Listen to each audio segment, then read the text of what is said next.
সারা দেশের বিভিন্ন জেলা ও উপজেলায় নানা কর্মসূচির মধ্য দিয়ে জাতীয় ও আন্তর্জাতিক যুব দিবস 2025 পালিত হয়েছে। এই দিনটিতে প্রযুক্তি নির্ভর যুবশক্তি, বহুপাক্ষিক অংশীদারিত্বে অগ্রগতি, প্রতিপান্তকে সামনে রেখে র্যালি, আলোচনা সভা, যুব ঋণের চেক ও প্রশিক্ষণ সনদপত্র বিতরণ সহ নানা কর্মসূচি অনুষ্ঠিত হয়েছে। সারা দেশের ন্যায় কটিয়াদীতে উপজেলা পরিষদ হলরুমে উপজেলা প্রশাসন ও যুব উন্নয়ন অধিদপ্তরের যৌথ আয়োজনে আলোচনা সভা অনুষ্ঠিত হয়। ইউএনও মোহাম্মদ মাইদুল ইসলাম প্রধান অতিথি হিসেবে উপস্থিত ছিলেন। সভায় যুব ঋণের চেক ও প্রশিক্ষণ সনদপত্র বিতরণ করা হয় এবং যুবকদের দক্ষতা উন্নয়নের উপর গুরুত্ব আরোপ করা হয়। এদিকে জামালপুরে ফৌজদারি মোড় থেকে শুরু হওয়া বর্ণাঢ্য র্যালি জেলা প্রশাসক মিলনায়তনে এসে শেষ হয়। জেলা প্রশাসক হাসিনা বেগম প্রধান অতিথি ছিলেন। আলোচনায় বৈষম্যহীন ও শোষণমুক্ত সমাজ গঠনের উপরও গুরুত্ব আরোপ দেওয়া হয়। র্যালি শেষে যুব ঋণ ও প্রশিক্ষণ সনদপত্র বিতরণ করা হয়। অন্যদিকে শেরপুরের ঝিনাইগাঁথীতে বর্ণাঢ্য র্যালি উপজেলার প্রধান সড়কগুলো প্রদক্ষিণ করে। উপজেলা যুব উন্নয়ন কর্মকর্তা মোহাম্মদ হাবিবুর রহমানের সভাপতিত্বে অনুষ্ঠিত আলোচনা সভায় ইউএনও আশরাফুল আলম রাসেল প্রধান অতিথি ছিলেন।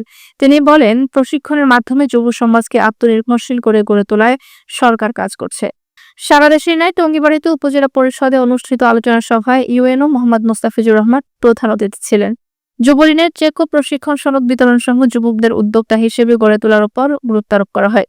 এদিকে নীলফামারী ডুমারে বানোয়ারি মোড় থেকে বর্ণাঢ্য র্যালি শুরু হয়ে বাটার মোড়ে জনসভায় পরিণত হয়। বক্তারা দরিদ্রতা, দুর্নীতি ও দুঃশাসন দূর করতে যুব সমাজের সৎ ও ন্যায় পথে থাকার আহ্বান জানান। অন্যদিকে ঝালকাঠির নলছিটিতে উপজেলা পরিষদ মিলনায়তনে অনুষ্ঠিত র্যালি, যুব সমাবেশ ও আলোচনা সভায় ইউএনও ফারহানা ইয়াসমিন প্রধান অতিথি ছিলেন। প্রযুক্তি নির্ভর যুবশক্তি গড়ে তোলার উপর গুরুত্ব আরোপ দেওয়া হয়। সারা দেশের ন্যায় নেত্রকোনায় পারলা সরকারি প্রাথমিক বিদ্যালয় থেকে শুরু হওয়া আনন্দ র্যালি শহরের প্রধান সড়ক প্রদক্ষিণ করে যুব উন্নয়ন অধিদপ্তরের কার্যালয়ে শেষ হয়। জেলা প্রশাসক বনানী বিশ্বাস উপস্থিত থেকে বৃক্ষরোপণ ও মৎস্য অবমুক্তকরণ কর্মসূচিতে অংশ নেন। এদিকে মাগুরায় যুব উন্নয়ন অধিদপ্তরের কার্যালয় থেকে বর্ণাঢ্য র্যালি বের হয়ে পতাকা উত্তোলন ও বেলুন উড়িয়ে যুব দিবসের আনুষ্ঠানিক উদ্বোধন করা হয়। আলোচনা সভায় যুব ঋণ ও প্রশিক্ষণ সনদপত্র বিতরণ করা হয়। অন্যদিকে খাগড়াছড়ির মাটিরাঙ্গায় বর্ণাঢ্য র্যালি শেষে উপজেলা পরিষদে আলোচনা সভা অনুষ্ঠিত হয়। ইউএনও নার্গিস সুলতানা প্রধান অতিথি হিসেবে বক্তব্য রাখেন। প্রশিক্ষণপ্রাপ্ত যুবকদের মাঝে সনদপত্র ও ঋণ বিতরণ করা হয়। সারা দেশের ন্যায় রাজশাহীতে শাপলা গ্রাম উন্নয়ন সংস্থা ও রেজ প্রকল্পের আয়োজনে বর্ণাঢ্য র্যালি অনুষ্ঠিত হয়। উপস্থিত ছিলেন বিভিন্ন সংগঠনের কর্মকর্তারা। এদিকে মাগুরার শালিখায় উপজেলা পরিষদ মিলনায়তনে অনুষ্ঠিত আলোচনা সভায় যুব ঋণ ও প্রশিক্ষণ সনদপত্র বিতরণ করা হয়। 85 জন প্রশিক্ষণপ্রাপ্ত যুবকের মাঝে সনদপত্র ও 17 জনের হাতে মোট 17,10,000 টাকা ঋণের চেক তুলে দেওয়া হয়। অন্যদিকে শেরপুরে কানাশাখোলা থেকে শুরু হওয়া র্যালি যুব ভবন চত্বরে এসে শেষ হয়। জেলা প্রশাসক তরফদার মাহমুদুর রহমান প্রধান অতিথি হিসেবে উপস্থিত ছিলেন।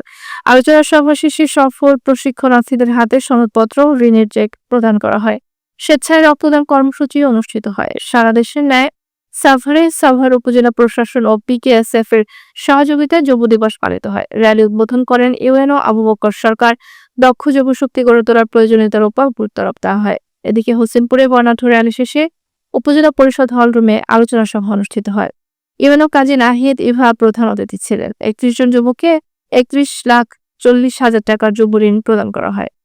সারা দেশে যুব সমাজের ক্ষমতা ও আত্মকর্মসংস্থানের লক্ষ্যে এই দিবসের কর্মসূচিগুলো তরুণদের দক্ষতা উন্নয়ন, প্রযুক্তি নির্ভর কর্মসংস্থান সৃষ্টি এবং শান্তিপূর্ণ উন্নত সমাজ গঠনে ভূমিকা রাখবে বলে প্রত্যাশা করা হচ্ছে।